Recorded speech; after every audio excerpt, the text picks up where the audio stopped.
Nice to see you. First time here. First time? Yes. And not the last, I hope. I hope not. How's it going? I'm great, and you? Good. Thank you for having me. I'm so excited. I'm excited because it's the first time that we have an atelier so full, thanks to you, Ludovic. Well, there you go. Yeah, there you go. And Magic. you have all your pieces. Exactly. Even I'm so excited. This one I'm so obsessed with. I know this one. Actually, this was the first time when I was a designer. I was still an intern when I did this one. So that's really a special one. Yes, this was the first one. I actually cut this little pieces myself so that it fit better on Gigi. It was on Gigi, it's true. It was on Gigi. Guys, first time that Gigi was wearing the Ludovic / Balmain piece. So Exactly. That's great. Yeah. I'm so excited to have you here.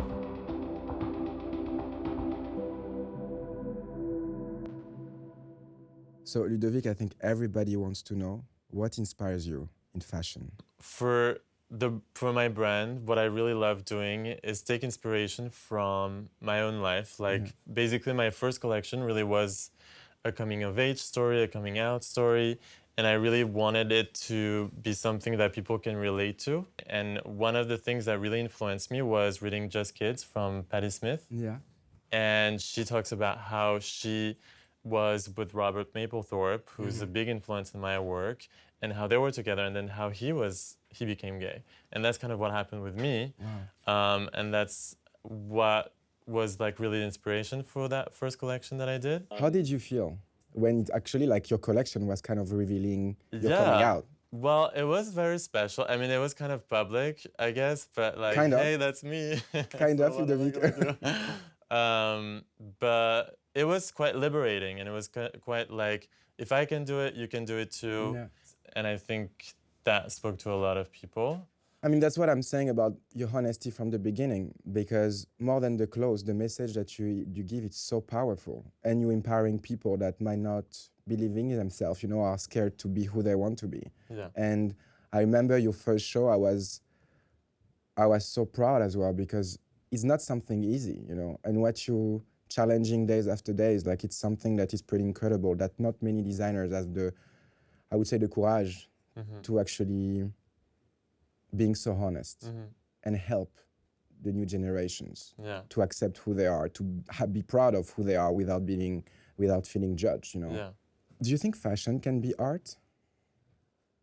I mean, I feel like I know some artists, and I wouldn't say that what I do is art, just out of respect for actual artists. But I do think it's an art form, and it's a way of expressing yourself, and art can be that because you just put your whole heart into it.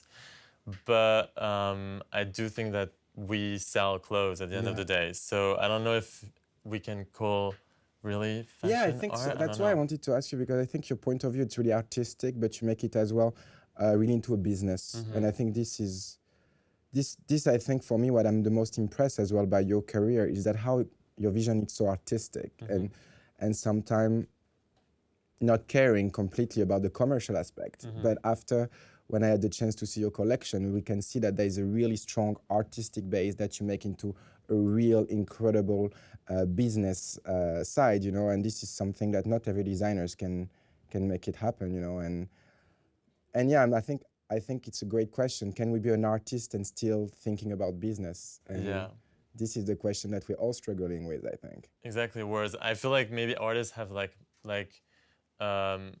their gallery that takes care of all the business side, and they can just focus on their art. Whereas we have to deal with the business. Having our paintings in a gallery. Exactly. We need to make sure that our clothes in the streets. But I think this is where I think being an artist doesn't mean that you have a painting on your wall and I mean, we actually create clothes, so we want to see dressed people that. So I do believe that being artist means business to me, and this is really important. And I think a lot of people sometimes they feel like that you cannot be a businessman and an artist at the same time. I think today in fashion, if you're not a businessman, you're not an artist, because you want to see your clothes worn, so you need to think about it, and you're doing that so well. And when I started at Balmain, it was such a small team, and it was Balmain isn't like it wasn't what it is today, It's and you true. turn it into this huge brand that everybody knows.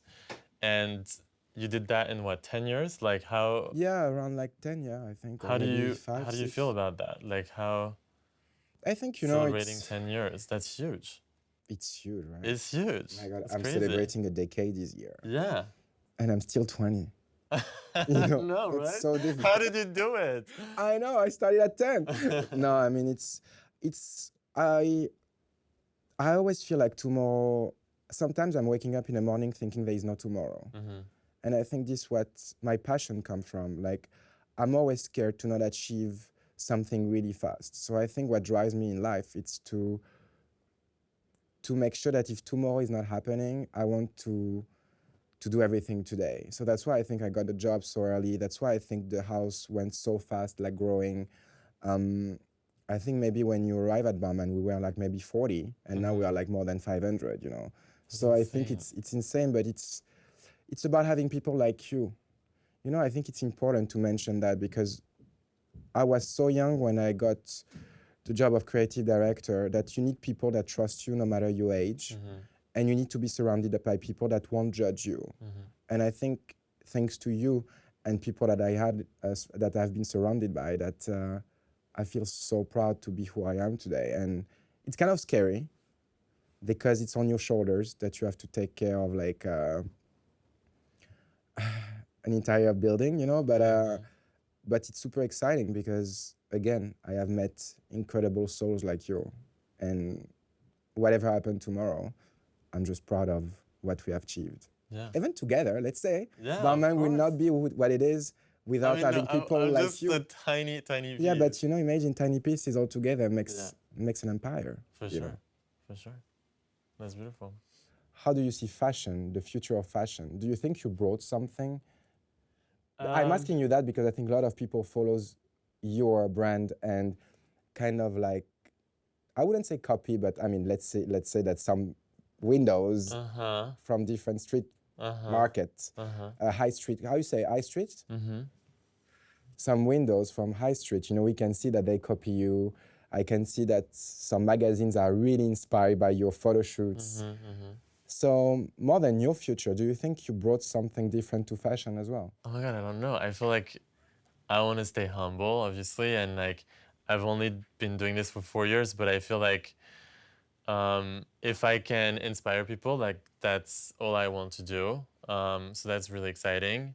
I'm so impressed by all what you have achieved as well on social media, and I'm so happy when I see iconic women and men wearing your collection. Yeah. It's incredible because I love the photo shoot that I can see from Vogue, which I think are really, really impressive, and many more. But I mean, at the same time, I love the fact that you are talking to a great, strong new generation from pop stars, from artists, from it's pretty impressive, and it's super fast if you think about it. Like I met Kim for the first time here at Balmain. Like, you met her here? Yeah, of course. You were here? Okay. Oh my God, of course. Yeah. It was for a wedding, for the bachelorette dress or something. Bachelorette. I mean, for many things. For the shows, like she came often. Like Kanye would come often to like singing his entire album. Like, and we're like, oh my God, that's crazy. It's like a concert. Yeah. And that was crazy to me that these people would be just like here being your friends and dressing up and stuff. And then next thing you know, I'm doing the same. They're like people who like now know my name. They have my clothes in their closet. You know, it's like really special. I think I would have loved to dress Marilyn Monroe. You know, maybe someone that I didn't dress that I would love to is Barack Obama. Okay, amazing.